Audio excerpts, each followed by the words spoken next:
Join us at prisonplanet.tv. This is Alex Jones for InfoWarsLife.com. The latest in preparedness is now here. An electrically stabilized colloidal silver solution that can be added to both your home cabinet and preparedness pack alike. Concentrated to 30 parts per million in what has been dubbed the survival silver solution. The new InfoWars Life Silver Bullet Colloidal Silver is the answer for you and your family. And it's entirely free of toxic artificial additives that are loaded into many products. The InfoWars Life Silver Bullet Silver is so powerful that it is concentrated into a 2-ounce bottle and is not recommended for extended continual use. This is not a low-grade formula. We are working with one of the top laboratory manufacturers in the United States to bring you the best form of colloidal silver using electrical processes within a base of deionized water. For your preparedness storage or your home kitchen, purchase your bottle of InfoWarsLife.com Silver Bullet Colloidal Silver today and find other amazing supplements at InfoWarsLife.com. The globalist social engineers are not just targeting us with propaganda. They are manipulating our genetics. We are being targeted at every level by estrogen mimickers that lower our testosterone and other hormones and natural compounds that the body needs. After consulting top doctors, nutritionists, pharmacists, and others, we have developed what I believe is the ultimate non-GMO organic super male vitality formula sourced from powerful organic herbs and then concentrated for maximum potency. Super Male Vitality was developed to activate your body's own natural processes instead of using synthetic chemicals. Super Male Vitality by InfoWars Life is so powerful that I only take half the recommended dose. For a limited time, we are offering 15% off Super Male Vitality at InfoWarsLife.com to introduce you to this powerful supplement. Visit InfoWarsLife.com today to secure your Super Male Vitality. InfoWarsLife.com. Coast to coast, direct from Austin. You're listening to the Alex Jones Broadcasting Network.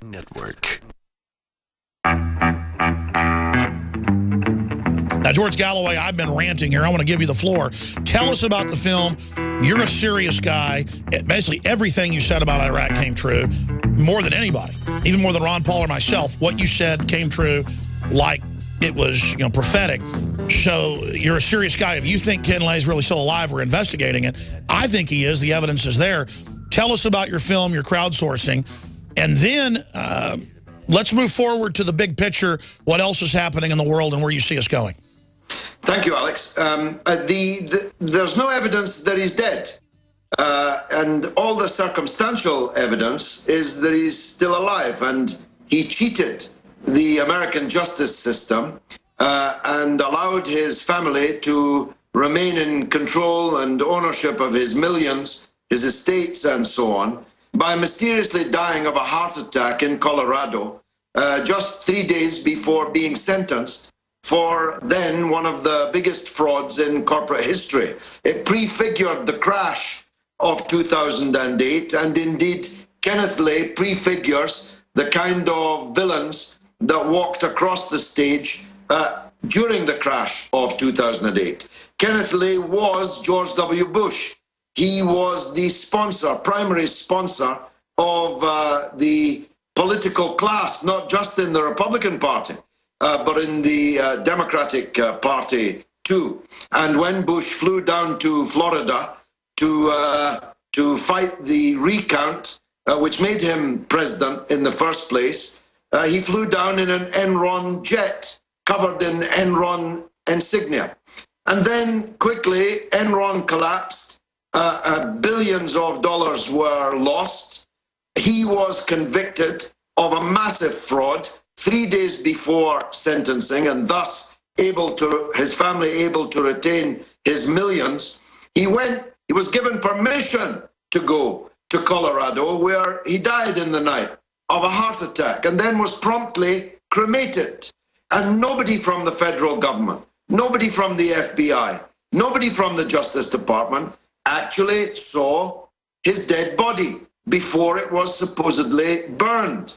And at his funeral, the entire American political class turned out to pay their respects to a man who had just been convicted of a gigantic super fraud of billions of dollars.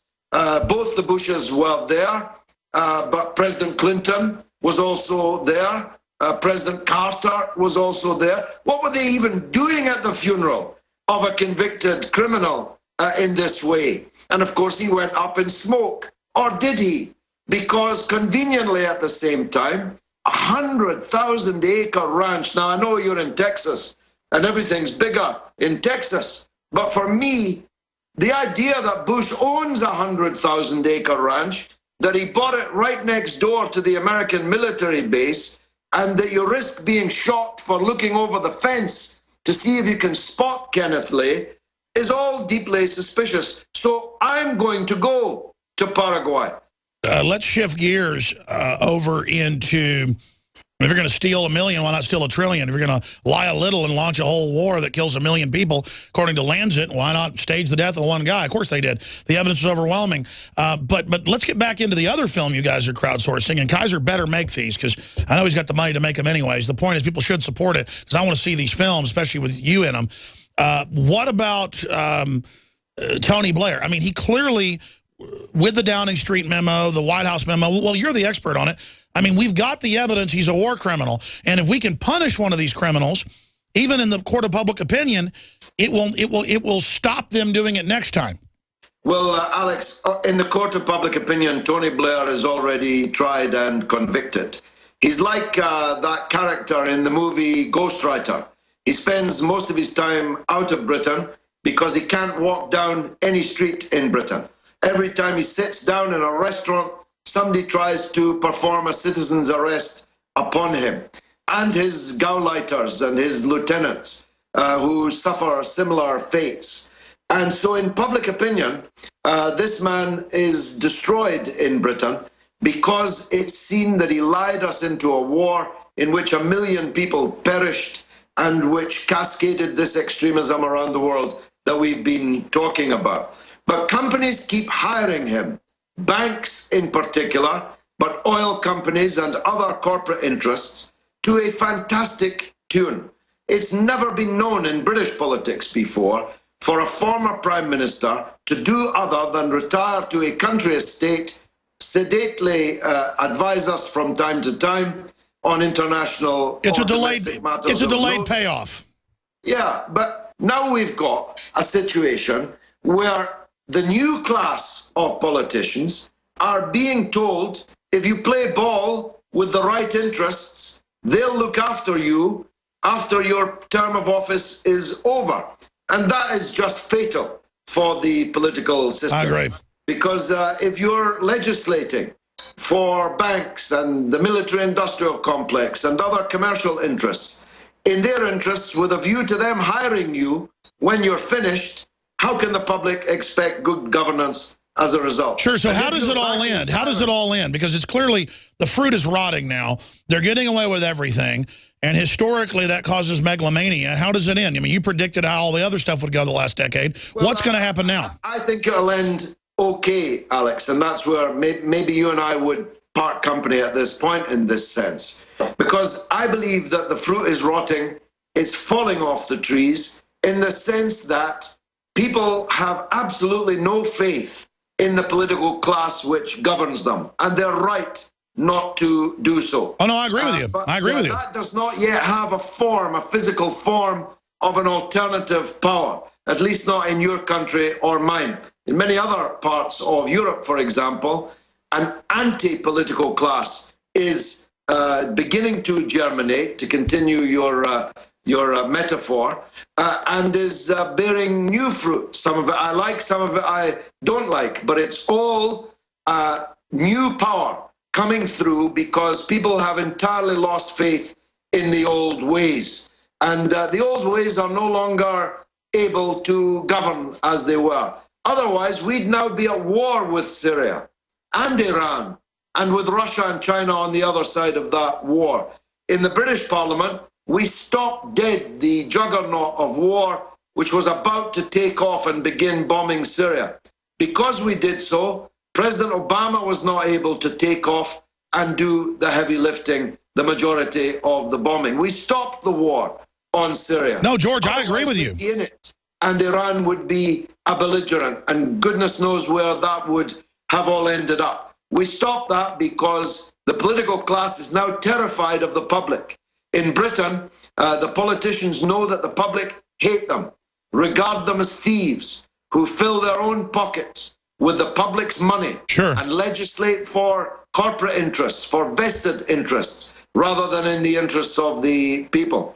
And sooner or later, that will find its expression in new political parties, new political personalities, or radical changes in the leadership and direction of the parties. Well, let me add this, George. When I was in the UK last year to cover and protest Bilderberg, almost all the police, you name it, were telling us, hey, we're on your side. We hate the people in there. We know this is going on. We know there's a shadow government. And it was across the political spectrum. People were really angry in England. You know, they're north of London and Watford. They're in the UK. So, no, we don't disagree. There's a huge awakening. But the political class is militarizing and racing to authoritarianism and having the NSA and, you know, your NSA spy on Parliament, spy on the Senate, to the point of, I mean, the battle's being joined is what I'm saying. No, well, I agree with that. I'm just, I think, a little more confident than you. Perhaps I'm not. Forgive me if I'm wrong, that we will prevail. I don't believe we will go to authoritarianism. Fascism is not possible in the United States or the United Kingdom. I don't think the people would tolerate it. But that's not a fruit that falls off the tree. You have to shake the tree to make sure that people avoid that perilous fate. On that, definitely, we would agree. All that's required for the triumph of evil is that good men and women do nothing. That's right. And we've got to make sure, and you're busy on that, so am I, we've got to make sure that the people do what's necessary to do to stop that fate. Well, I want to get you back as soon as you go down there to try to cover his ranch and give us coverage. And GeorgeGalloway.com, respectparty.org. I really appreciate you spending time with us, and you've really went up against a lot. You know, they tried to destroy you when you exposed the Iraq War, and we all admire courage. So thank you so much for your time, George Galloway. Thank you, Alex. It's been a pleasure. Thank you, sir. Wow, that was a powerful interview, and that guy's got a lot of courage, folks. I mean, let me tell you, they were killing people over in the UK opposing the war, and he was getting threatened. They were trying to put him in jail and stuff.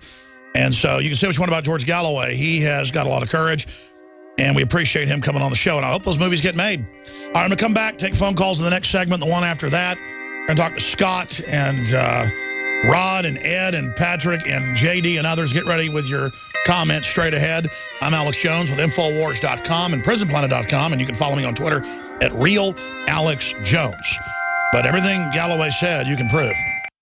A chemical spill contaminating the water supply in 9 West Virginia counties. This year alone, over 300,000 people in West Virginia had their drinking water contaminated. What are the health effects of having these drugs in our drinking water? It's forced medical treatment without the consent of residents. My friends, water filtration is one of the most basic actions you can take to protect you and your family from the harmful toxins and heavy metals in your tap water. On average, the county says it sprays with the glyphosate at least once a week. Few filters cut out the glyphosates that is found in water supplies worldwide. Remove pesticides, herbicides, chloramines, hydrofluorosilicic acid, sodium hexafluorosilicate. Fluoride, it is in tea, it's in coffee, it's in water, it's in bread, it's in toothpaste. It is our responsibility to protect our families. The establishment's not going to do it. It's time to take action. It's time to filter our water. Visit InfoWarsStore.com and use promo code WATER to get 10% off their entire family of incredible products. Or call toll-free 888-253-3139. From the water table to our soils to the atmosphere itself, our world is becoming more and more toxic each and every day. But it's not just the air outside that's toxic. Indoor air has been shown to have 2 to 5 times higher concentrations of pollutants than even outdoor air. And most Americans spend 90% of their time inside using toxic chemicals within their homes. There are more than 42 million smokers in the United States. Well over 1,000 types of mold and mildew linked to numerous conditions. And don't forget the fact that 6 million Americans live with pets they're allergic to as well. When I began to research these statistics, it was clear to me it was time to start cleansing my lungs in order to combat the toxic environment that we cannot escape, but that we can fight back against. Made with organic and wild cultivated herbs and manufactured in the USA, the new InfoWars Life Lung Cleanse is here in a convenient spray bottle that can be brought with you throughout any toxic environment. Now available exclusively at InfoWarsLife.com or by calling toll-free 888-253-3139. Coast to coast, direct from Austin. You're listening to the Alex